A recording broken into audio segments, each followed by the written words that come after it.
aujourd'hui, on fait quelque chose moins dans le sport. Moins dans la Plutôt généraliste et en même temps, qu'on soit sportif ou qu'on ne le soit pas. Alors avec toutes les sollicitations, on l'a dit, il y a la Coupe du Monde qui arrive, il y a les JO. Les sportifs vont être sursollicités et apprendre à dire non fait aussi partie à la fois de la vie du sportif dans sa communication, ses partenariats, mais aussi dans son côté entraîné, dans sa relation avec son entraîneur. Un sportif doit savoir s'écouter, puis savoir prendre des choses de son entraîneur et parfois dire stop, non, là ça ne me convient pas. C'est une collaboration que l'on fait avec son équipe et apprendre à dire non. Se positionner, c'est essentiel. Ça sert à tout le monde. Ça tombe bien, c'est la rentrée, de quoi prendre de bonnes habitudes. Très bien. Je vais vous donner quelques clés. Alors, qu'est-ce qui se passe? Pourquoi on a des difficultés à apprendre à dire non? D'abord parce que, donc je reviens sur un peu vos 3 aptitudes cérébrales. Je parle des 3 cerveaux. On est d'accord que scientifiquement, on n'a pas 3 cerveaux, mais 3 types d'aptitudes cérébrales. Apprendre à dire non, quand on ne sait pas dire non, le premier cerveau qui est touché, l'origine du fait qu'on ne veut pas dire non, c'est la peur. On va avoir peur de ne pas être aimé, on va avoir peur de passer à côté d'une opportunité. Je crois que vous avez un exemple comme ça aussi avec vos partenariats au départ. Peut-être que vous pouvez témoigner sur ça. C'est vrai, c'est vrai. Au début, quand on commence le sport, on cherche des partenaires, donc on a besoin d'un soutien financier et matériel, donc on ne dit pas non. On prend un peu tout ce qui vient justement et plus on grandit, plus on évolue dans le sport, exactement on arrive sur cette notion parce qu'on a la peur de ne pas avoir assez, donc on dit oui à tout. Et justement, plus on grandit, plus on avance dans le sport, plus on sélectionne ses partenaires et on apprend à dire non justement quand ça nous va pas et on n'a pas peur d'avoir cette émotion. Donc ça, c'est très important. L'origine, c'est véritablement la peur de ne pas être aimé, de passer à côté d'une opportunité. De cette peur va s'ajouter le jugement.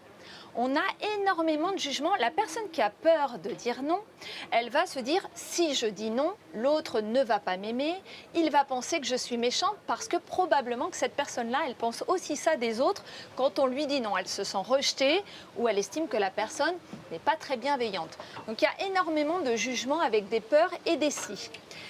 Le grand absent, et c'est celui qui va généralement morfler quand ces deux-là ne savent pas se gérer, eh bien c'est lui. C'est-à-dire que lui, on ne va pas le questionner, ce petit corps qui va se retrouver à aller garder les enfants de la voisine, à aller chercher les vêtements au pressing de sa belle-sœur, à aller faire des tas de trucs qu'il n'avait pas demandé à faire, voire qu'il n'avait pas l'énergie de faire. Alors comment on fait pour apprendre à dire non?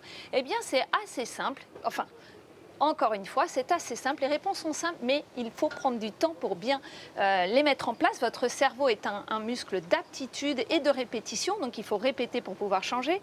La première chose à changer, c'est changer son mindset. Et je voudrais qu'on en finisse avec une phrase qui est « Je suis trop gentil, je ne sais pas dire non ». Quand vous commencez à associer le fait de dire non avec la gentillesse, comment voulez-vous apprendre à dire non un jour? Non, quand vous ne savez pas dire non, c'est pas parce que vous êtes trop gentil, c'est juste que vous ne savez pas dire non. Voilà, il y a des gens très gentils qui savent dire non, donc on change son mindset là-dessus. Ça n'a rien à voir avec la gentillesse et quand on vous dit non, la personne n'est pas méchante, juste elle se respecte et ça n'a rien à voir avec vous. La deuxième chose, c'est quand on va vous faire on va vous poser une question, demandez-vous quelle est votre intention. Pareil, est-ce qu'on dit, pourquoi on va dire oui à ce partenariat? C'est quoi notre intention? Est-ce qu'on a besoin d'argent parce qu'on a peur de passer à côté? Ou est-ce que vraiment ça correspond à nos valeurs? Quelle est mon intention? Est-ce que j'ai peur de le décevoir, donc je vais lui dire oui?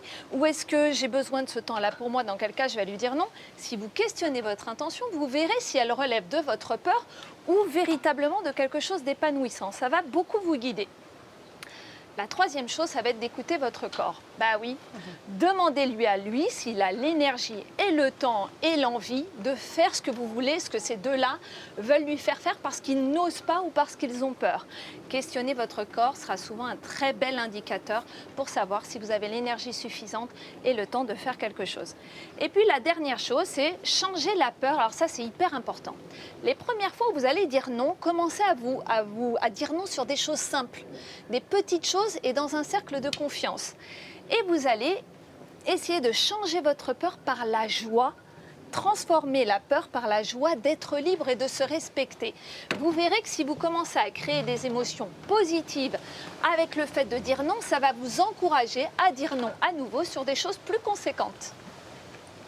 Et voilà. Et merci beaucoup. Je suis en train de perdre mon micro, donc voilà. Merci beaucoup Aurélie. On va continuer dans l'univers du sport. Vous le savez, la Coupe du Monde de rugby a commencé et Lola, notre journaliste, est partie à Toulouse pour questionner les gens sur ce grand événement sportif. On regarde.